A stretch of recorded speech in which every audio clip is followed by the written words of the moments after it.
Welcome. I'm Eleanor Silverstein, and today I'm here with Moti Nativ and Roger Russell, and we're missing somebody, Jeff Haller, because the three of them are going to be teaching a workshop at our upcoming Feldenkrais Guild of North America conference. It's going to be in Boulder, Colorado, June 26th through the 30th.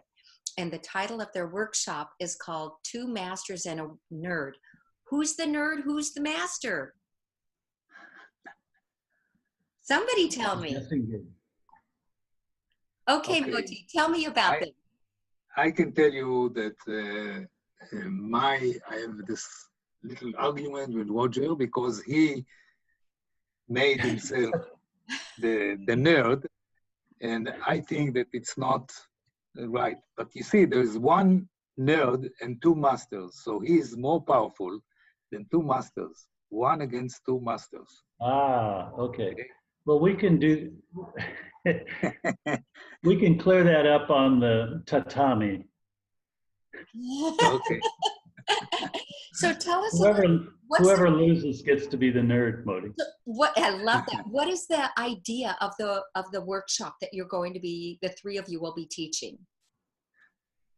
Okay, so I think it's this idea came up from a talk that we had together, Jeff, Roger, and myself.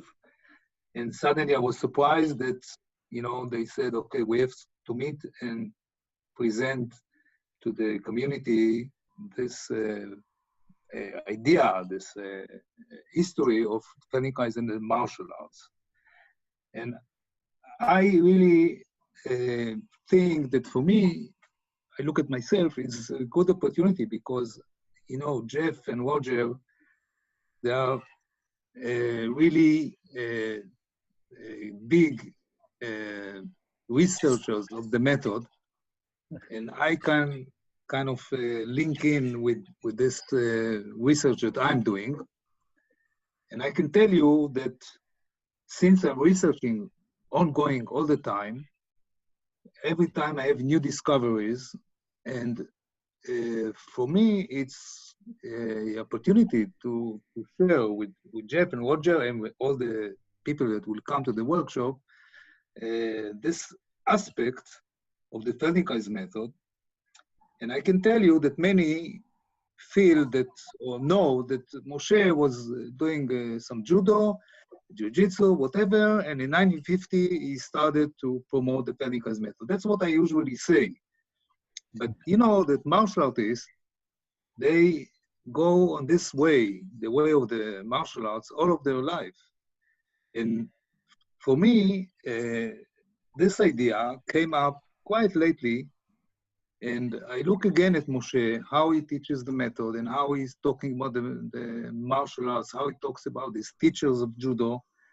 And I found out that even though he was not on the tatami, he was really deep into the martial arts. I just to give you just one little example that Professor Shulamit Kreitler, the wife of Hans Kreitler, that took Dr. Feldenkrais to lecture in the psychology department of the university.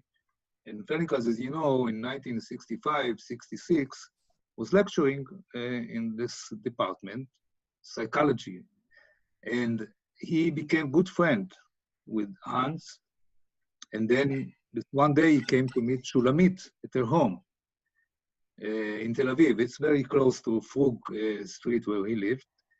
And he walks up and he comes to her and he says, and he puts on the table his judo book that just was translated to Hebrew. And he said to her, the first sentence that he said to Shulamit was, "I'm a martial artist." And this was about 1966, 67, and she told me this, and I said, wow, So in his heart and mind, he still was a martial artist. That is beautiful. So Roger, tell us then about the nerd. Well, he just almost outdid me there. When Moti and Jeff and I were talking about this idea of getting together, it's actually an idea for a longer workshop and advanced training. afterwards, I thought, okay, so we've got a master teacher of martial arts, Moti, and a master teacher of Feldenkrais, Jeff. And I can't claim the master of martial arts story. I would give Jeff the status of the master teacher of the Feldenkrais method. And I've always felt like I'm very interested in the ideas behind Moshe's work. And so I think within the Feldenkrais community, I'm pretty unusual of all the different threads I've followed of knowledge of developmental psychology and evolution and neurology and things like that. So I thought, well, it just popped into my mind, 2 masters here and a nerd. So that's how we got the story. And of course, now the more I get to know Moti's work, I have to say, he's been an extraordinary scholar about Moshe's history and has dug up articles and information, like he just told us, that's only a true scholar makes. But he can't get away from the fact that he's also a master teacher of the martial arts. So besides that, the idea just popped into my mind, this title, and I thought, oh, that's probably pretty memorable. So that's where it ended up. Well, it sounds like clearly between the 3 of you, it's 3 masters and I can't say how many nerds, but I think it's just, yeah, you're all 3 masterful at what you're teaching, and it's going to be magnificent. And I look forward to seeing the 3 of you teach together. It's going to be amazing. Thank you so much. You're welcome. Thank you, Elinor. Thank you.